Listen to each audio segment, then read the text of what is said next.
पिछले क्लास में हम लोग राउल्ट का नियम पढ़े थे।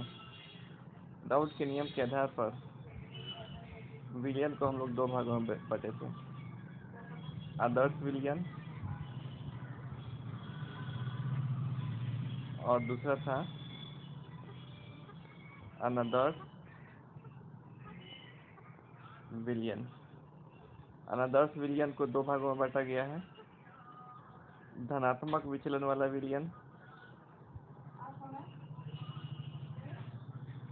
और दूसरा ऋणात्मक विचलन वाला विलयन।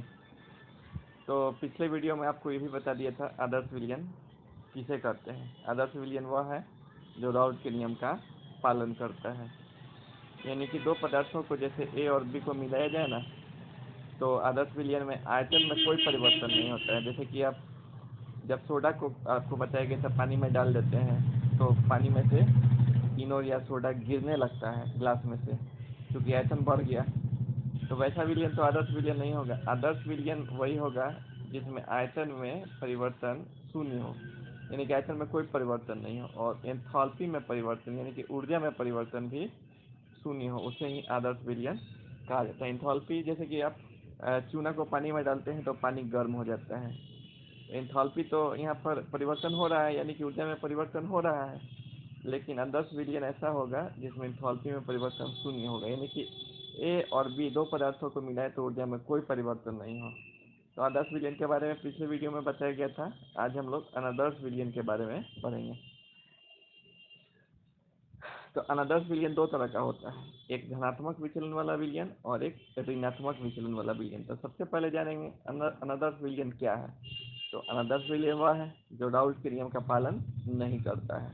तो जो विलयन राउल्ट के नियम का पालन नहीं करता है उसे अनादर्श विलयन या नॉन आइडियल सॉल्यूशन कहते हैं। Non ideal solution, non ideal solution कहते हैं। तो अनादर्श विलयन दो तरह का, धनात्मक विचलन वाला विलयन अभी हम लोग पढ़ेंगे। तो देखिए, राउल्ट के नियम से धनात्मक विचलन वाला विलयन किसे कहते हैं। तो जब इसमें कहता है कि दो पदार्थ हो ए और बी, दो पदार्थों ए और बी को जब मिलाया जाए तो आयतन में जब परिवर्तन हो धनात्मक हो, यदि आयतन बढ़ जाए, और इंथैल्पी में भी परिवर्तन क्या हो, धनात्मक हो, डेल्टा एच इंथैल्पी को यानी कि ऊर्जा में परिवर्तन को दिखलाता है। ऊर्जा में परिवर्तन वो कौन दिखलाता है, डेल्टा एच। तो राउल्ट के नियम से धनात्मक विचलन वाला विलयन किसे कहेंगे, तो जिसके आयतन में परिवर्तन यानी कि डेल्टा भी धनात्मक हो और जिसके एंथैल्पी में भी परिवर्तन क्या हो, धनात्मक हो, उसे राउल्ट के नियम से धनात्मक विचलन वाला विलयन कहते हैं। इसका उदाहरण है, यहाँ देखिए, एल्कोहल और H2O। तो एल्कोहल और जल को जब मिलाएंगे ना तो आप देखेंगे कि ठंडा हो जाता है। तो इंथैल्पी में परिवर्तन क्या है, धनात्मक है, और आयतन भी बढ़ जाएगा, यानी कि आयतन में परिवर्तन धनात्मक होगा। यानी ए और बी को अगर एक एक लीटर मिलाएंगे ना तो 2 लीटर नहीं होगा विलयन, विलयन कुछ 2 लीटर से ज़्यादा होगा। वैसे ही एक और उदाहरण लेते हैं हम लोग, इथेनॉल और एसीटोन, एल्कोहल यानी कि और एसीटोन, इथेनॉल और एसीटोन को मिलाएंगे तो इसमें भी आयतन में परिवर्तन जो होगा वो धनात्मक होगा, यानी डेल्टा भी धनात्मक, और इंथैल्पी में भी परिवर्तन होगा यानी कि डेल्टा एच वो भी धनात्मक होगा, यानी कि ताप कम हो जाएगा। इसके अलावा 2 नंबर जो है हमारा उदाहरण है एल्कोहल, CH3O एल्कोहल को कहते हैं, और जल H2O जल को कहते हैं।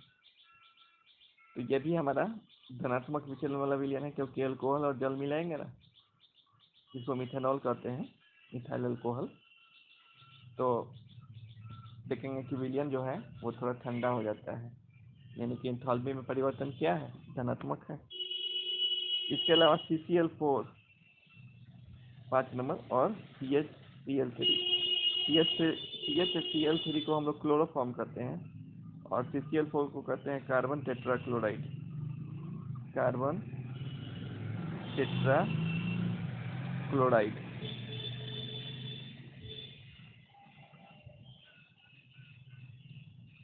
तो कार्बन टेट्राक्लोराइड और CH3 को क्लोरोफॉर्म कहते हैं।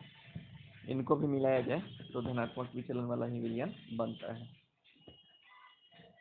तो हम लोग देख लिए कि अगर A हो हमारा C2H5OH यानी कि इथाइल अल्कोहल और B हो H2O, तो ये दोनों को मिलाया गया तो धनात्मक विचलन वाला विलयन बनेगा, क्योंकि इंथैल्पी में जो परिवर्तन होगा वो धनात्मक होगा, यानी कि ठंडा हो जाएगा विलयन और आयतन बढ़ जाएगा। आयतन में परिवर्तन भी क्या होगा, धनात्मक होगा।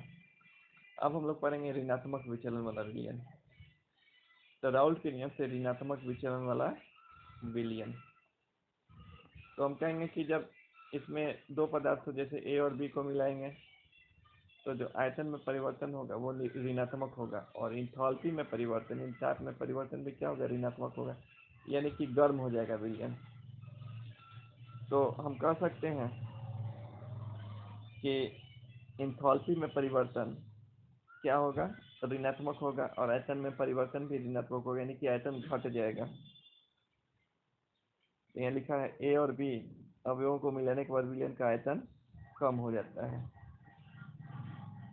यानी कि डेल्टा भी जो है आयतन में परिवर्तन लेस देन 0, यानी कि डेल्टा भी क्या होगा, निगेटिव होगा, ऋणात्मक होगा।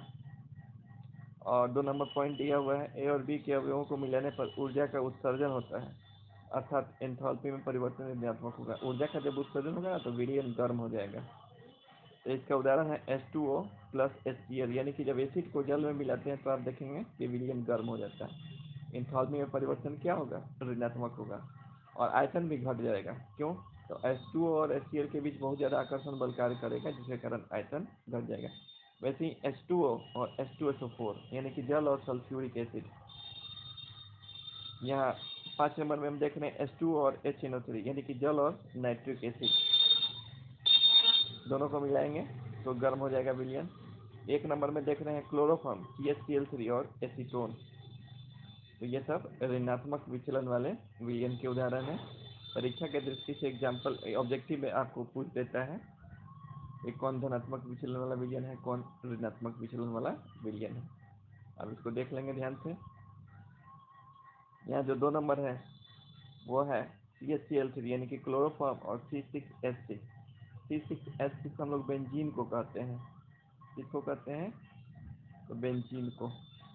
ये सब हमारे राउल्ट के नियम से ऋणात्मक विचलन दिखलाने वाले विलयन हैं। और इतने ही वीडियो में